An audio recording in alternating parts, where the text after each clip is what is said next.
मैं चैलेंज करता हूँ प्रेमानंद जी, एक अक्षर मेरे सामने संस्कृत बोलकर दिखा दें बस,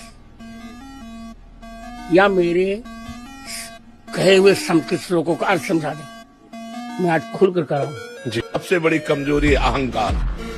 जिसने अपने को विद्वान माना, ज्ञानी माना, धर्मात्मा माना, महात्मा माना, जो माना, माया के एक थप्पड़ में फैल के गिर गया। और जिसने अपने को अधम माना, नीच माना, अशरण माना, वो भगवान की शरण में हो गया, उठ गया, वो चला गया, भगवान के परम पद को प्राप्त हो गया। सबसे बड़ी कमजोरी अहंकार। संस्कृति मूल शूल प्रदनाना, सकल शोक दायक अभिमाना, ताते करें कृपा निधि दूरी, सेवक पर ममता की दूरी।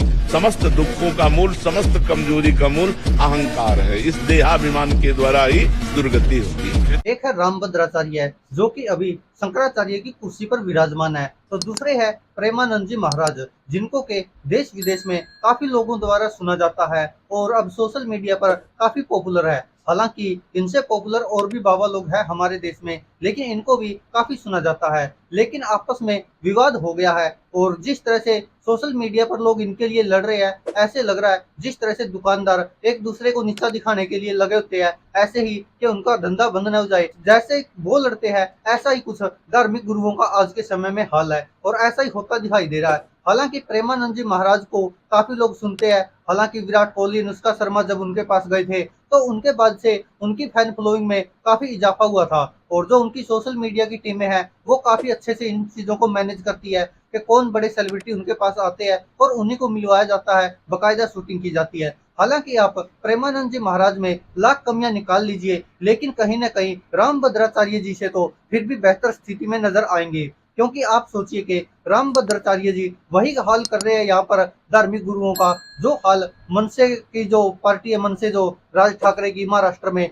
जिस तरह से वो भाषा पर आधारित हिंसा करते हैं कि महाराष्ट्र में रहेंगे तो मराठी बोलनी पड़ेगी, हिंदी में बात नहीं करेंगे, वो आपने सुना होगा। लेकिन अब कहीं ना कहीं वैसा ही हाल रामभद्राचार्य जो शंकराचार्य की कुर्सी पर विराजमान है वो कहते नजर आ रहे हैं कि प्रेमानंद जी तो मेरे बच्चे के समान है, उनको तो संस्कृत तक नहीं आती, मैं उनको चैलेंज देता हूँ कि वो संस्कृत बोलकर दिखाए या मेरे दिए गए श्लोकों की व्याख्या करके दिखाए। ऐसा चैलेंज देते हुए दिखाई दे रहे हैं रामभद्राचार्य प्रेमानंद महाराज को। हालांकि प्रेमानंद जी महाराज को थोड़ी बहुत संस्कृत आती होगी, हालांकि हो सकता है कि उनकी उच्च शिक्षा इतनी ना हो कि उनको ज्यादा लैंग्वेज आती हो। हालांकि रामभद्राचार्य जी बहुत कुछ कहते नजर आ रहे हैं कि जिस तरह से वो पाखंड कर रहे हैं और भी बाबाओं के खिलाफ बोलते नजर आ रहे हैं। हालांकि आपको पता है कि रामभद्राचार्य भारतीय जनता पार्टी के स्टार प्रचारकों की तरह प्रचार भी करते हैं और उन्होंने कहा था कि हमारा जन्म सफल हो जाएगा, कि भाजपा को जिता दो, ऐसी ऐसी बातें कही थी, तो लोग उनको सोशल मीडिया पर प्रोपगैंडा बाबा भी कहते नजर आए हैं।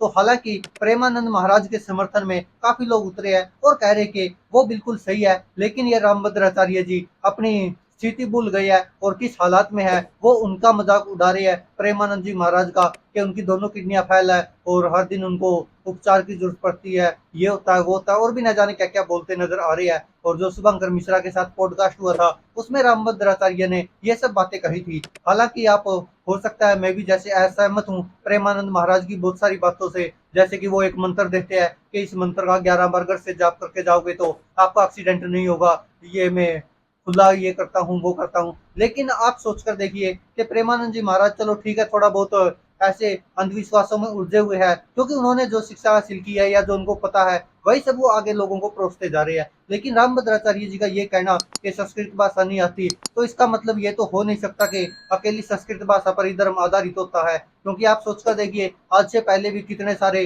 गुरु हुए, कितने सारे संत महात्मा हुए हमारे देश में, क्या सबको संस्कृत आती थी? जी नहीं। बहुत सारों ने तो खड़ी बोली में गुणगान किया है, किसी ने अवधि में किया है, किसी ने कुछ किया है। तो जरूरी नहीं है संस्कृत भाषा का ज्ञान होना ही एक विद्वान का लक्षण कह सकते हैं आप। और रामभद्राचार्य जी को इस बात को लेकर ट्रोल कर रहे लोग। हालांकि प्रेमानंद जी महाराज में भी हो सकता है बहुत सारे लोग उनसे सारी बातों से सहमत हो, बहुत सारे कुछ बातों को लेकर असहमत भी हो सकते हैं, लेकिन ये भाषा को लेकर विवाद खड़ा करना कहीं ना कहीं नाजायज दिखाई दे रहा है। दोस्तों आप क्या कहते हैं इस पर अपनी राय कमेंट बॉक्स में जरूर दीजिएगा। धन्यवाद दोस्तों, देखते रहिए सच की आवाज।